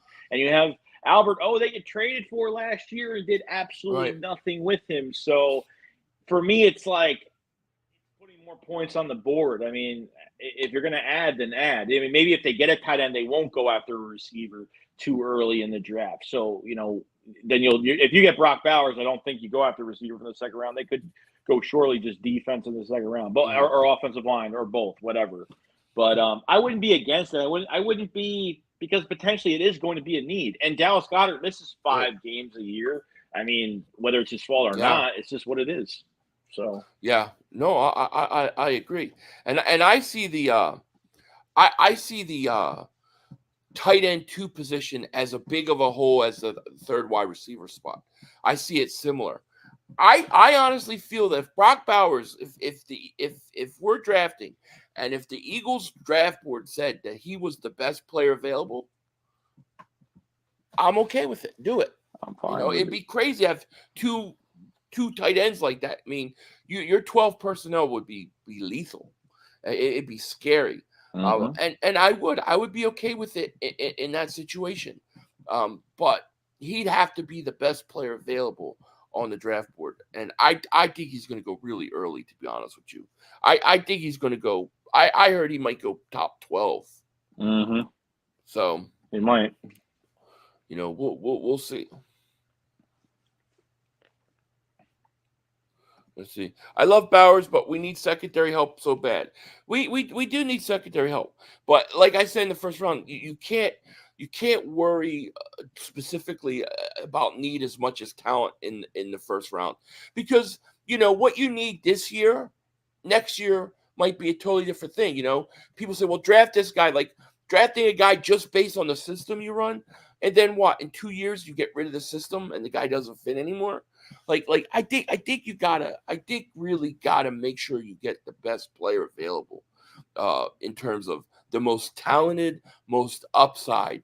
A guy that can really help your team, not just this year, but 4 or 5 years down the road. That's what I think. I don't want to get a guy who just specifically only, I don't want an edge rusher that in a 3-4 can play, but can't play anything else. So if Fangio coaches 1 year and then says, I'm old, I'm going to retire, and you go to a whole new system, now what do you have? That's the problem. Yeah, I mean, that's the problem with Fangio. Like, he's an old coach right now. He's not going to be a head coach somewhere else, or he's already been down that path before, and it's just like he's not a long-term coach. That's the problem. And I feel like this defense is going to change. It could potentially change. I mean, I'm only giving this scheme this year. I'm done after this year. If this thing falls apart defensively and he's just not the right guy, I'm done with this scheme, and they got to just be more. They have to be more aggressive on defense from now on. Right. So that's it. Nathan says, "Can we make it the best defensive player available?" I mean, yeah, you could. I honestly think that the way it's going to work out is that it's probably going to be a defender, unless you go offensive line. And I also think if you stay at 22. I think it's going to be about 4 or 5 offensive linemen off the board. So I think defense is most likely what it will be. I mean, think about it though. Is there a first round pick in this draft where you're saying, oh, it's a wasted pick, it's not a need? I think offensive lineman would be a need that could start right now. I mean, Brock Bowers is probably the only one right now that would be he's not going to start, but he's going to be a big weapon for this. I mean, maybe down the line he'll be a starter. He would contribute right away.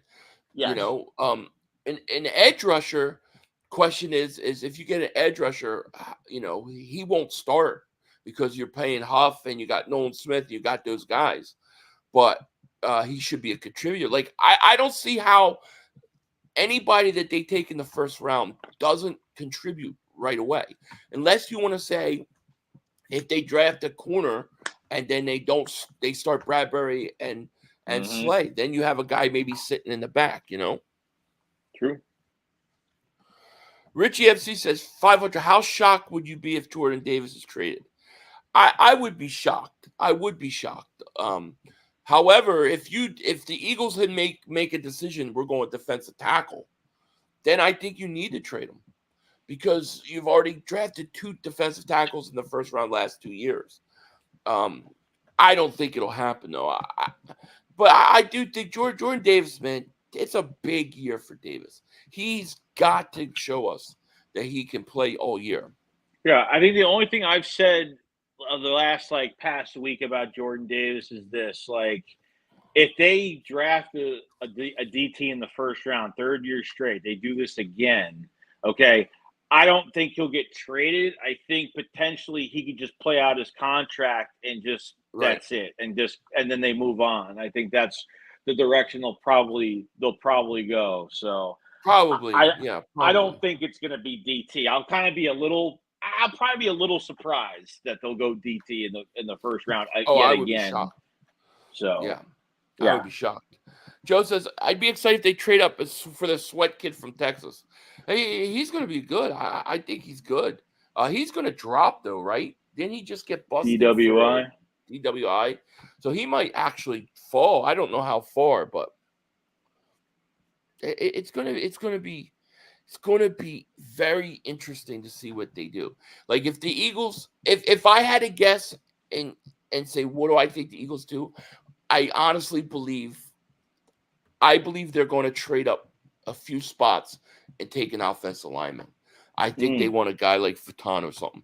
And I think they want an offensive lineman that can play right guard and then eventually go out to right tackle. So you kind of get a guy who plays right away, but you also kind of replace Lane Johnson at the same time. That's what I think they're most likely to do. Least likely is trading back. I don't think they're going to trade back. I do think one of those 2nd round picks will trade back. I do think they're going to do that there. I think this, let's say the 53rd. I could see them trading back and getting an extra 3rd round pick, something like that. Yeah, you're thinking a trade up, or the Eagles give up the 22nd pick in a big, massive trade for a player. That's what we're kind of looking for, or thinking that could happen. So yeah, the pass rushing position, I'm actually the most nervous about them drafting. Because of the history of success Howie has had, I worry about them drafting a pass rusher early. Although I fully admit they need to do it. They need another guy, you know. Yeah, true. Caleb says, "Thank you for brightening my night after the Sixers game." Yeah, no problem, man. I was watching it over here while we were on streaming. It's crazy. So Blake, thank you for super chat. He goes, Howie plugged in need of this team's enough during free agency to give us freedom to go with any position with the first 3 picks. Don't be shocked wide receiver first. I agree. I agree. And I think that's the position you want to be in, where you could just go best player available. I think you're absolutely right. Yeah. And I actually wouldn't be shocked if they went. I'd be a little bit surprised, but I wouldn't be overly surprised if they took a receiver in the first. The only thing that would make me worry about is how long A.J. Brown would be with us for. Because I think that he would probably play another 2 years with us. Yeah, I think what Tua said was true, because when you have a very busy free agency like that, where if you barely have money and you barely have time to do things, then you feel like you have to go more need in the draft more than best player available. Howie made a lot of moves, and he locked up. We got to remember, guys, locking up Mulata and locking up Dickerson, locking up Devonta Smith. That is a part of our free agency. Technically, he's almost made 20 moves between re-signs and just signings of free agency in general. That's a lot of moves and how he did. So now it gives you more freedom for him to now be more comfortable to go around, say, this position, not as much. We'll get this one later. We've added on it, but let's go get this instead. So there's just more freedom for him when you're that busy. Free agency, you don't build a team through free agency. Free agency is good for, obviously, depth. It's good for players that you're not going to go into the draft, maybe when you're paying big money to somebody. But Howie has yet again another year has got some cost-effective type players, and it's less than the cap, so it's all that matters. No, I totally agree. SC Birds fan says, people close to Jordan Davis has said he has all the talent, but will only do what's required of him. Hopefully the work ethic to go the extra mile runs off on him. I hope so. because I mean, I think Jordan Davis at times last year. I mean, people want to say, "Oh, he's a bust," but if you look at the first half of the season, I thought he was really good, and I actually thought there were times where I thought, even though he wasn't getting statistics of tackles or sacks, I thought he was completely dominating the offensive line. He was just wreaking havoc. I just think he ran out of gas, you know? Yeah, I mean, ran out of gas. I mean, as well as other players probably ran out of gas mentally. But, you know, we were surprised that Jordan Davis pass rush. We're like, damn, this guy's got a pass rush Right. this year. I mean, we weren't even expecting that. We're just, you know, as long as he's being disruptive, now he's going back to his original position at nose. So he could be more of a powerhouse there, and hopefully Fangio does right by him. I mean, that's it. Yeah. Frank Reynolds says, how does Kelsey lose his Super Bowl ring in a tub of chili? I'd be chili. I don't know. I don't know why he didn't take it off before he did it. It's crazy. You heard that? That's crazy, man. Somebody's got themselves an Eagles Super Bowl ring. You know, somebody found it. Somebody's going to find it, man. It's crazy. It's going to be interesting. It really is. And we're an hour and 40 minutes in. I mean, I think we've pretty much covered everything, right? I mean, we got a big week ahead of us. What do you got planned for like tomorrow and stuff? Yeah, it's the video, probably a stream, and I mean, just you know, we're gonna have. Yeah, I mean, we're gonna have. We have a big week this week, and we'll have some surprises for you before. You know, this is the last shakedown before the draft, so we'll be back for three straight days. We'll be streaming, and you know, we'll be ready, man. I'm excited. It's gonna be a fun night. Matt Corral jerseys on standby, ready to go. Yeah, it's gonna be a fun week. It's gonna be a busy week, really. And I'm really interested in what the Eagles could do, because usually, you know, most drafts you have you know it's one or two moves. It's going to be this or that. This they could go so many different ways in this draft. Yeah, it's really interesting. I've had people like message me and say, you know what the difference is for this year's draft with you and Philly? I said, well, it's like you guys don't really have a specific player you guys usually aim at every year. I said, no, it's like this. Yeah. There's a lot of good players in this draft. It's really hard to hone in on one guy. It's not like that. Yeah, and that's a credit to Howie, because he did such a great job in free agency that it gives you flexibility, you know. That's why I'm focusing. I just want the Eagles to be true to their draft board, take the best player available, and you know, and then let's kill it. That second day is going to be a real important day for us too. We have 2 second-round picks. We need to hit on those picks, man. To me, I really hope that they spend one of those second-round picks and get one of the top linebackers in this draft. I think they need to, you know. I mean, I think the number one thing I really want is, and I think I agree with you, I think in that one of those second-round picks has to be a linebacker. I mean, it's time, and add another body there. Because, like, really, when you look at it, like, I think, like, you know, and the Kobe Dean's not even 100% yet. Like, not even yet. I mean, he'll be good for camp, but he's been out of the boot for a couple months, and he's still not 100% yet. And he's got competition in front of him now. Like, Devin White is going to be like someone we're going to be honing in on. It's like a player that's going to stand out in camp and in the season, kind of revive his career a little bit, and could be a big re-sign candidate for the Eagles next year, potentially. Yeah. So, and he could leave too. He could have a great year and then leave, and then you're going to need another linebacker. So you might as well go out and get a linebacker. I feel like the Eagles are going to go early second linebacker, and that's what I would do. I would even consider trying to get up and get a linebacker, and then I would get my second round pick. I think it's going to be wide receiver and maybe trade back, because I think there's enough wide receivers in this draft and deep enough where you can wait a little bit on it and still get a guy who I think is probably better than Campbell and Devontae Parker. So, yeah, gonna be interesting. So, Blaze Daver Super Chat, he goes, it's hard to hone in on one guy when we're not in the top 10. Yeah, and usually it's not even just one guy, it's one position. It's like one or two positions. But here's literally 3-4 positions they could go in round 1. And I'd be okay with it, you know. Yeah, from the way we played the last 7 games, you probably should have a top 10 pick. Yeah, that's just the truth. Yeah, We should have a top 10 pick right now. I'll tell you this. I'll put this out there. I'll give you my top 3 guys that I want in the first round. All right. 1, Quinyon Mitchell. 2, Fatanu. And then 3, the Flying Frenchman, Cooper DeJean. Those are my top 3 guys. I would love to get one of those guys in this draft. Yeah. Yeah. I mean, for me, I'd go Jared Verse. I'd go Cooper DeJean, and probably Fatanu in the first round.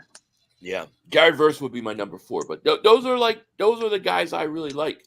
But, there's a lot of good guys that play the same position that they could do just as well. So could go a lot of different ways. We have to. And I know we look at the roster in certain ways. Like I know, the number one thing with our roster right now, like especially because of certain players we got rid of, like Bryce Huff, like he could have a big year. I mean, we're not saying he's going to be a bad player this year. Like that contract at $17 million a year is going to look really good probably by next year, but he might have double-digit sacks this year. I mean, right. we really don't know. But Brandon Graham said things about Nolan Smith. Like Nolan Smith just has to because a lot of people are saying a lot of bad things about Nolan Smith because he didn't do much last year. He got hurt a couple times, and they barely played him. They barely even threw him in a game until the end of the year, really. So, you're putting you're putting all your chips in one, all your eggs in one basket with Nolan Smith and Bryce Huff with Reddick being gone. So I wonder if they're going to add more to the defensive line because you have to look to the future too. You have to look towards more how many players are leaving next year from that defensive line. 3 players are leaving with Sweat, Milton Williams, and Brandon Graham. So you have to look at certain things, not just now, but what it's going to look like next year if it doesn't pan out. So yeah, absolutely. Frank says, "What channel do you watch or streaming draft? ESPN or NFL Network?" We did NFL Network. Did we switch it over or something last year? Yeah, I think we switched it over because I was on a different channel and you switched the channel I was on. So I'll let you know. Yeah. I don't know what's going on. I don't know which one we're going to do yet. Probably. I'll guess the NFL Network, but yeah, we'll let you know, to see. But the problem with there's one of them that I think it's NFL Network. I think it's ESPN. They always show you the guy who's on the phone before the pick, and then it's the pick. I hate that. I want to know the pick as it's announced. Mm-hmm. So yeah, we'll see. Who knows? But I guess that's pretty much it for the night, right? I mean, we've had a few almost 2-hour streams this month. Yeah, we almost had a few of those this month. But a lot of gossip stuff has been going on, and a lot of resigning. So, but yeah, man, it's draft week. It's here, and I'm ready for it, man. It's gonna be big week. I know. Can't wait. All right, guys. Well, listen, we're going to let you guys go. You guys have a great night. Make sure if you haven't, click the link in the description. If you're on my chat, go sub up Joey Shakes. And then remember, we will be streaming every minute of the draft, and we will be starting early. We got some stuff going on for you guys. So look for that. Should be fun. And with that said, we out of here. Peace. Oh, you have plenty of time. Come on. Oh, shit! Dad! No! It's over! It's over! This game is over! Cut it off! It's over! Fuck. Congratulations, Green Bay! Congratulations, Green Bay! Congratulations, Green Bay! I said run the ball. Congratulations, Green Bay! Dak Prescott, you need to be fired today! That was on you, Dak! That was on you, Dak! That was on you, Dak! I said run the ball. That was on Dak Prescott! Trying to feed the ball. Trying to feed the C Lamb! Trying to feed the C Lamb! You tried to feed the C Lamb! You got to give it to C Lamb! God! It's over! It's over, Dak! Put Trey Lance in the game. Trey Lance can't do worse than you. I'm an idiot because I buy into this shit. Because here's the thing. I am a grown-ass man. and I talk the talk. It's now for us to win a game. It is killing me. And I feel it coming. I feel like it's going to take Jerry Jones taking. Cut it off. It's over.